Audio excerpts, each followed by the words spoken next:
Welcome to Healing the Spirit, a space where we awaken our creativity, deepen our connections, and remember who we are through the lens of astrology, archetypes, and art making. I'm your host, Jonathan Coe.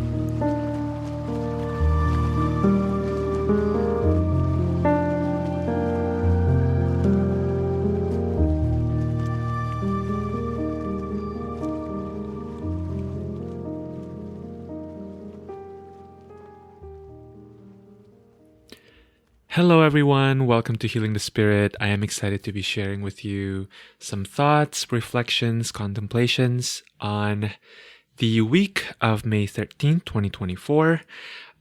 We have an exciting week ahead. There's a lot of things going on astrologically. And as always, as we begin, I invite you to really listen to your own knowing and trust that whatever information is coming to you is really for you. All right, so on Monday, the 13th, we have the Sun conjoining Uranus in Taurus. We have Venus in Taurus sextiling Jupiter in Pisces. On Wednesday, the 15th, we have Mercury entering Taurus. On Friday, the 17th, we have Mercury in Taurus squaring Pluto in Aquarius. On Saturday, the 18th, we have Venus conjoining Uranus in Taurus. We have the Sun conjoining Jupiter in Taurus. And then on Sunday, the 19th, we have the Sun in Taurus sextiling Neptune in Pisces, and we have Mars conjoining the North Node in Aries. So as you can see, this is a lot of stuff happening. But if we look at the patterns, really a lot of the activity is happening in Taurus, and then we have a little bit happening in Pisces, a little bit less so in Aquarius and in Aries, right? So it's really kind of focused on that Aquarius to Aries area of the chart, of the sky. And so, as I like to do with some of these weeks that are a little bit more active, let's just say, I want to really focus on the messages that want to come through and bring in the astrology when it feels really prescient and really instructive. So, the astrology of the coming week, to me, has a lot to do with focusing on the material plane. This is no surprise whenever we have a lot of Taurus activations. We're really being invited to ask, how do I feel about my material reality in this moment? How do I feel about how my home is set up? How do I feel about the body of work that I'm currently producing? How do I feel about the ways that I am resourcing myself or not resourcing myself? And resources are not just money, right? But includes money. And to really give yourself a chance to listen to the answer from the body, right? So not kind of just the responses that we've been trained to have in the mind, but really the answer in the body, right? And the intuitive faculties that are present for us within our bodies. So you may want to really notice where tensions are coming up in your body, where you shudder a little bit in hearing me ask the questions, because these are really the places to tend to. And perhaps you need a different workflow. Perhaps you need to shift your priorities a little bit, which has been a huge theme in my life, and it's been a huge theme in the lives of my clients. Perhaps you need to shift your mental framework or your spiritual perspectives, or maybe even some of your spiritual practices in order to really honor the chapter that you're currently in. There can be a perception, especially when we are in spiritual spaces, that devotion or commitment looks like staying true to one set of practices. And in my own experience, there's a very small minority of people for whom that is true. The majority of people that I talk to tend to actually be served by having more of a mutable practice, by really giving themselves a chance to ask, where am I right now? How do I feel about being in this specific chapter in my life? And what do I need to resource myself? And so, most of the time, I think our spiritual practices and our devotion and commitment shifts with our lives. And that's totally okay, right? This is really a time period that, to me, is ripe for transformation. And it may be that you are in the midst of that transformation. It may be that you are just beginning to become aware of the need for transformation, or you may be completing a transformation. Taurus is a fixed earth sign, right? And transformation may feel really sticky in the domain of the fixed earth sign. True transformation often requires fluidity, but also audacity, right? If you're familiar with astrological terms, I would say this is where we bring in the Pisces sextile influences that are in the astrology of the coming week, as well as the Aries energy, right? That transformation is really supported by having a little bit of wiggle room, right? And being a little bit bold at the same time. Usually we don't talk about these concepts together. I think astrology gives us an excuse to talk about these concepts together. Audacity can seem really fiery, really muscular, bold, loud, and fluidity can feel really watery, really slippery, maybe a little bit more quiet. And in terms of transformation, because we are really talking about creating change in a way that doesn't fully destroy, we need a little bit of both, right? Transformation denotes a shifting of form, but transformation also denotes a certain level of survival. Like, we don't usually call it transformation if something ends up dying, right? So let's pick this apart even further. Transformation requires change. This is a little bit too obvious, maybe, but it's true, right? By definition, transformation has something to do with change. But I think it's interesting, something that I've been working with in my own lives, in the lives of clients and students, is deeply understanding that change doesn't necessarily require destruction.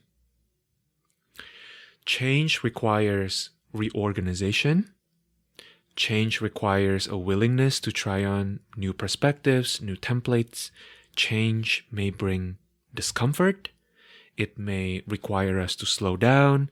It may come with a period of disorientation that might last for a very long time. But all of these things, right? Being with discomfort, slowing down, working with disorientation, all of these are things we can learn how to cultivate skills and skillfulness around. Destruction and harm are not always a necessary part of change. This is a story that I've been tracking in the collective for some time, which is, I think on a collective level, our collective nervous system is so jacked up that we tend to focus on changes that are hard, changes that come with trauma, changes that look like this dramatic divorce from old ways of being. And I'm not saying that's not true. I think there's certainly a time and place for that. And sometimes change, especially one that is more Uranian in nature, one that's a little bit more surprising, can really feel disruptive, right? There's no question about that. But what I've also found in my life is that the more I welcome change, the more I can feel change happening on a micro level. The more I am attuned with the kinds of changes that may be pretty subtle, that other people may not totally notice. And these more subtle changes are not only just as valid as the bigger changes, they also tend to be more sustainable and perhaps in the long run, more impactful. Destruction and harm are not part and parcel of change. In fact, if I have to guess, the unavoidable Uranian force of God kind of destruction and harm really only come into the picture maybe 5 to 10% of the time, right? If not less. In fact, 5 to 10% of the time feels like a slightly overblown estimate to me. The other times, destruction and harm can be results of not having the appropriate skills, can be results of not having the appropriate mindset, perspective, and maybe not even having the awareness to check in with our nervous system capacity in terms of what kind of change we are willing to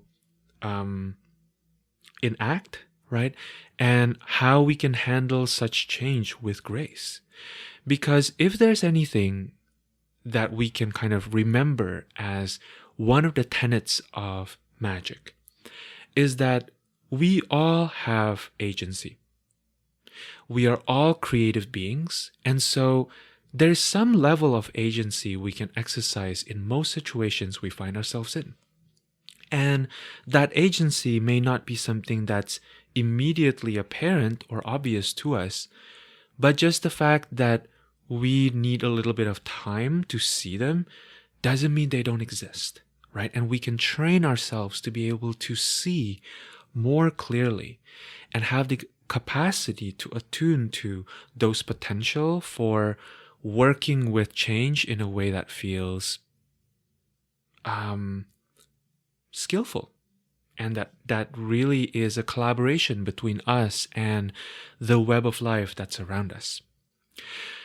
There's something about how the harm and destruction that I've experienced in my own transformations that are actually caused by some level of distortion that often comes from not creating enough space for my fears. So I want to talk more about what this means, right? What does it mean to create space for our fears? And what are some of the challenges that come with creating space for our fears?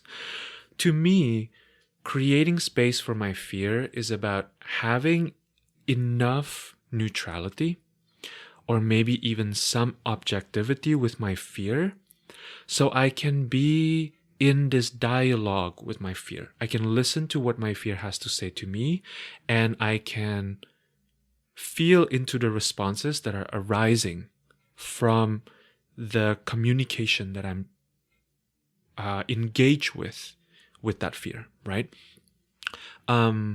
We can contrast this experience of having space to the experience of being crushed by the fear, or fully identifying with the fear until you can no longer tell the distinction, right? Even if that distinction is like very, very little. So when we're feeling crushed by our fears, we are kind of in this stuck, free state, right? We're not able to see all the other options. We're just curled up in a little ball. I think many of us know that usually when we're in that state, it's very hard to do anything, right? And most of us have been in that state. And to me, this is one of those states that often require us to have like an emergency protocol, maybe kind of set up beforehand, right? Like maybe what we need to do if we know we're in that free state is to disengage from the interactions, right? To say like, okay, I need a little bit of space. I'll reach out to you when I feel like I'm available for this interaction again, right? Or that free state often requires us to like walk away essentially for a period of time. And then there's this other state of fully identifying with the fear. And this one is a little tricky. This is something that I've experienced a lot in my life, where it may be that on the outside, it looks like I'm really productive. It looks like I'm really functional. It looks like I'm moving through the world with a lot of confidence.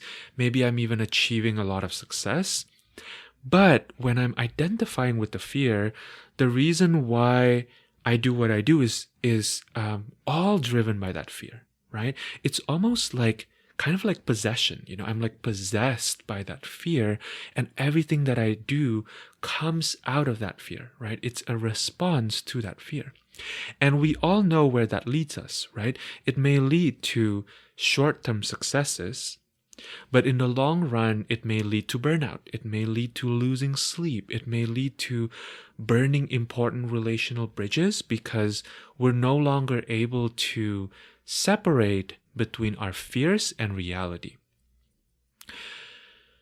Again, when we're fully identifying with our fear, it can be that the car is moving really fast, but we're not the one driving the car, right? Fear is the one driving the car.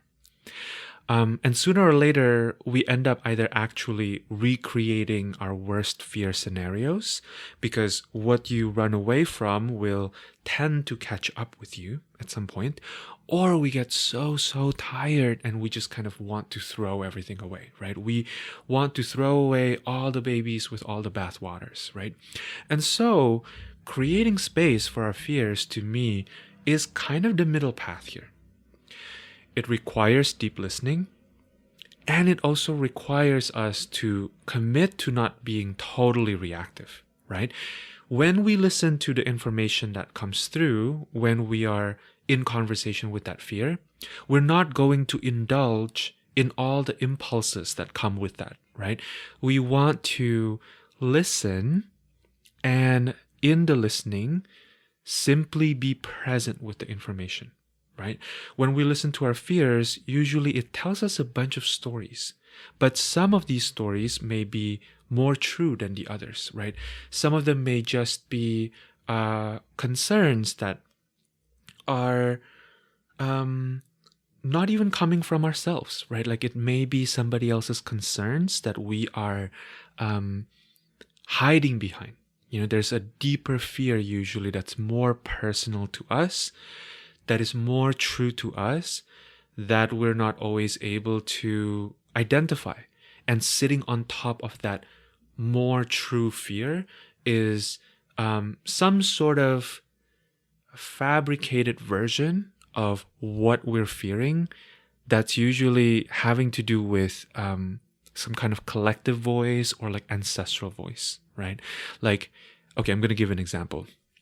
For me, I've often noticed that my own fear of my own expansion, my own radiance, my own talent, and stepping into the largeness of that experience is often masked by this fear of like, what will other people think, right? And this makes so much sense to me because the way that I grew up, my caretakers were always very concerned about their survival in the ecosystem that they belong in, right? Especially the ecosystem of humans, the culture that they're currently living in.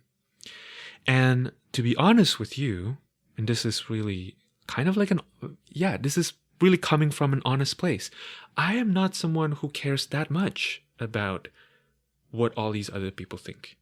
I've curated my life in present time to not have to worry about what these other people think, because I've, as a rule of thumb, decided to curate my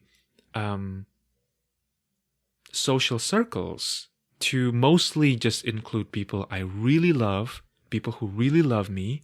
So there's this relational trust that I know that if they have a reaction, it may be because they're having a reaction and it's their own thing, right? Or they're afraid for me, but it's not because they're going to abandon me most of the time. And so I don't tend to worry that much about what other people think. But I am really worried about who would I be? Who would I be if I step into this new way of being, right? And of course, when I step into that new way of being, there can be the possibility of the people who are already in my life leaving me. That is a fear I certainly have, right? But when it comes to like their thoughts and their opinions, I actually do not really care. And so that's a pattern that I have learned to become aware of, right? Like if I'm worried so much about what this person might think or what that person might think, usually chances are there is a deeper layer there that wants me to see it, right? And this deep listening is kind of paradoxical, or it can be. There's an Ouroboros-like quality to that deep listening. It requires us to be resourced enough to not totally be in a reactive mode, but when we give ourselves the space to actually listen, to actually be present with that fear, it also tends to end up resourcing us. Like there's something about listening to that fear, maybe even facing that fear, understanding that fear, that makes us a little bit less scared of the thing that we were fearful of, right? For me, it often has to begin with accepting that I may be scared of something, accepting the possibility that maybe all of these responses, like all my running around, all my overworking, comes from my fear. Like even just identifying that fear may be present is such a huge part of it. And this has also been true with the people that I work with, that we don't always know the insidious ways that fear is showing up, right? And we don't know to call it fear. And I think one of the most powerful relational skills is actually to learn to acknowledge for ourselves and communicate with the people around us that we are afraid. Regardless of whether that fear is true or not, regardless of whether that fear will materialize or not, when we acknowledge that we are scared of something, there is transformation there, right? Or at least there's like an inkling of a turning around there. The acceptance is what tends to be the first step in turning the process around from feeling crushed, from feeling overwhelmed by fear, from being driven by fear, maybe not even knowing that that's what you're experiencing, into actually being able to see, actually being able to sense and to feel your sense of agency, right? Okay, so you might be like, got it, Jonathan. Create space for the fear, right? How do I do that? So I'm going to bring in some astrology here because I think it's helpful. So let's talk about the sun being in Taurus. When I think about the sun, I think it has a lot to do with centering our own experience, right? And to create space for the fear, one of the things we can start doing is centering our experience. Often we have a hard time listening to our fears because we're not even aware that we are afraid, right? And we're not aware of our own fears because we can get so busy trying to read the world around us. We've all experienced this, right? Maybe we're done with certain aspects of our relationships or certain aspects of our businesses or maybe creative projects. Maybe we don't want to relate in that way anymore, or we don't want to make the thing anymore. And then we go immediately into, but what about my clients? What about my listeners? What about my partner, right? True story for me. Before we even spend time thinking about what we want, before we even spend time thinking about how we want it, what feels scary to us about it, we can get so caught up in like, what is the world around me going to think about this, right? And so the sun is really a reminder that in order to create space for our fears, we often need to center our own experiences.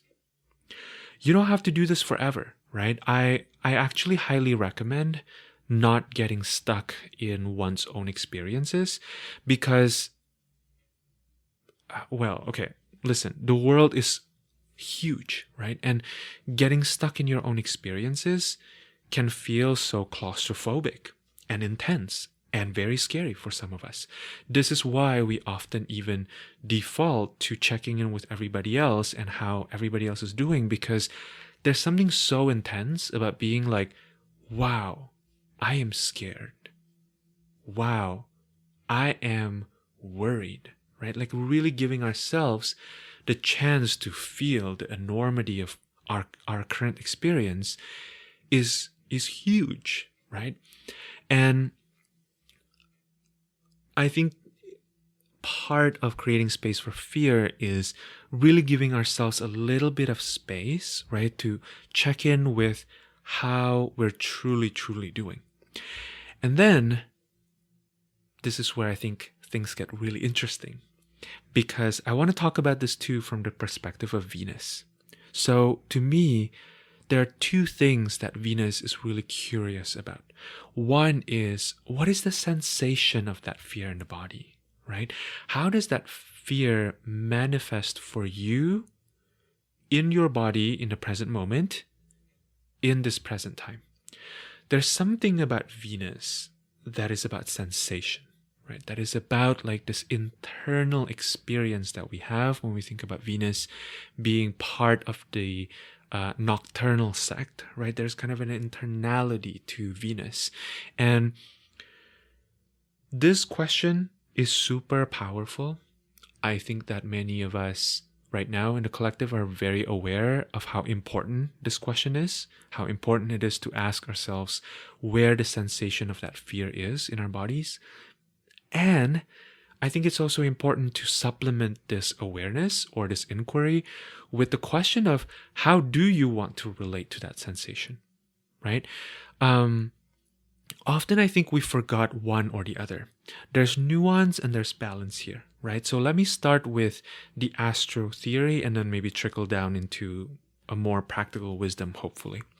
So when we think about Venus, Venus rules Taurus and Venus rules Libra, right?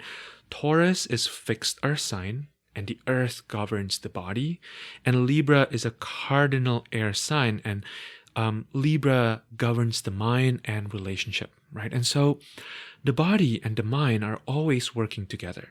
They're partners because the mind is literally in the body, right? To me, Venus's domicile placements are powerful reminders that one is not superior to the other. And so when we're working with fear, it's really easy to stay stuck in the sensation of the fear or to want to immediately run away from the fear, right? And I think we need to kind of braid the two together, because if we stay stuck, right, if we're thinking about Taurus being that earth sign, that fixed earth sign, if we are stuck in the sensation, we have no space to go, right? Like if we are just continuing to reenact, right, this fear story in the body, then there's nowhere to go. But if we are wanting to go immediately into solving it, into getting out of that maze, before even fully being with the maze, before even fully orienting to the maze, then we're going to, chances are, continue to be looped back into it, right? And so there's a subtle nuance here, and I think this is where working with it in the setting of maybe even having a practitioner, you know, that you trust work with you around this, right? Or having a trusted friend can be really, really helpful. You know, Venus is also about relationality, and Venus is about not doing things alone, right? And so the obsessing over that sensation is not really the point, right? Part of the resourcing is, to me, noticing and really being with that sensation of the fear, but then from that, giving ourselves the chance and the opportunity to really shift out of that physical pattern of fear, right? The body and the mind are so much more malleable, so much more fluid than we would like to think. And the first step to transforming that fear is by giving ourselves the permission to get out of that fear or pain patterns. Oftentimes, especially those of us who are overachievers, right? Or have cultivated overachieving as part of our defense mechanisms, it can feel so difficult for us to notice sensations and then not fully embracing and identifying with the sensation. Because we think that, oh, part of doing this the right way is to get completely lost in it, right? It's like, you can think about this in terms of being in school, actually. Rather than just finishing your essay, thinking that your first draft of your essay needs to be like, it needs to like win the Nobel Prize, right? And so part of working with the fear to me is noticing the fear, but simultaneously being like, okay, if that fear is there, where do I want the fear to be? Or where do I want to be in relation to that fear? Right? Do I maybe want to put a wall between me and that fear? Do I want to have a table between me and that fear and then drink a metaphorical tea, right? Whatever it is that is your drug of choice here, or maybe not even drug of choice, but like your own strategy of choice that you want to engage with here is valid, right? But this is something I really learned when I was doing my hypnosis training, actually. My teacher, Melissa Tiers, was talking about what she calls like the meta pattern of change work, which is essentially in the first step, you need to hook into the pattern you want to change, right? And then you want to create, once you hook into it, right? Once you're actually like experiencing that state, you want to create a little bit of movement, create a little bit of distraction, so there's a little bit of space and wiggle room. And then what you want to do is you want to access or tap into the resource state. And I think usually the problem is we either skip step number one, which is we don't even latch on to the problem state, right? Or the state that we want to change, or we get stuck in that state and we don't think about the resource state, right? And so to me, the first step to transforming the fear, once we can feel it in our bodies, is to give ourselves the permission to play around with it, right? Get curious about it, and ultimately to really have the audacity to boldly give ourselves the permission to get out of that fear eventually, right? And get out of that pain patterns. Often we need to consciously tell ourselves, listen, I know you're afraid. I know this is uncomfortable.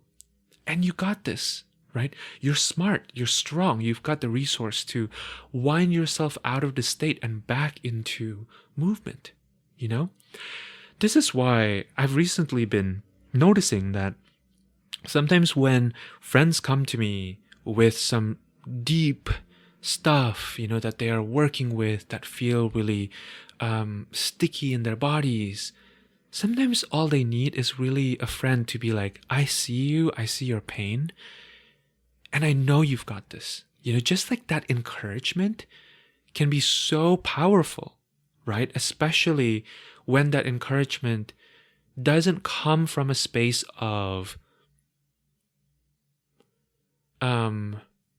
just trying to get out of that uncomfortable situation, right? Or wanting that person to get out of that uncomfortable situation so that we ourselves don't need to feel the discomfort. But there's something about how I think there's the right amount of depth for us to go into with regards to our fears and pains, right?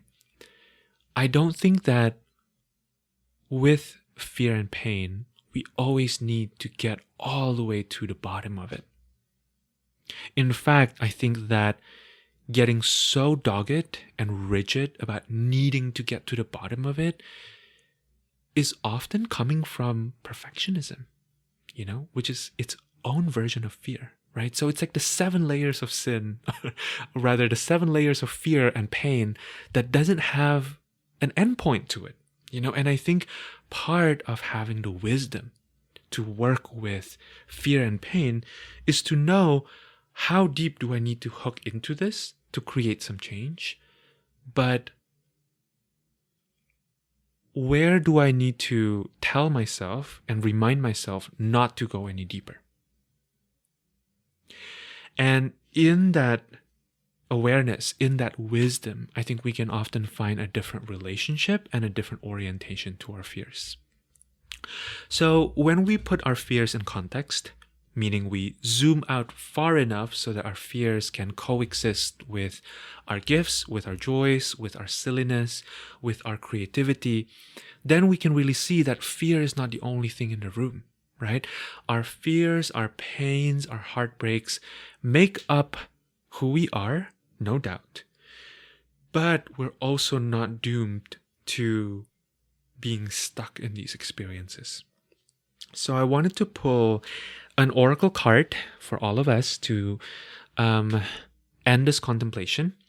And the card that I pulled was from the Supra Oracle. And it's a card called Primordial. And I think this is so fascinating when it comes to fears, right? Because when it comes to working with our fears are primordial. Our fears are probably what helped us evolve up until this point, right? Our fears are what helped our ancestors survive various hardships and difficulties. And essentially, we owe our existence to fears, right? There's something very primordial about the process of working with fear. There's something very ancient about it.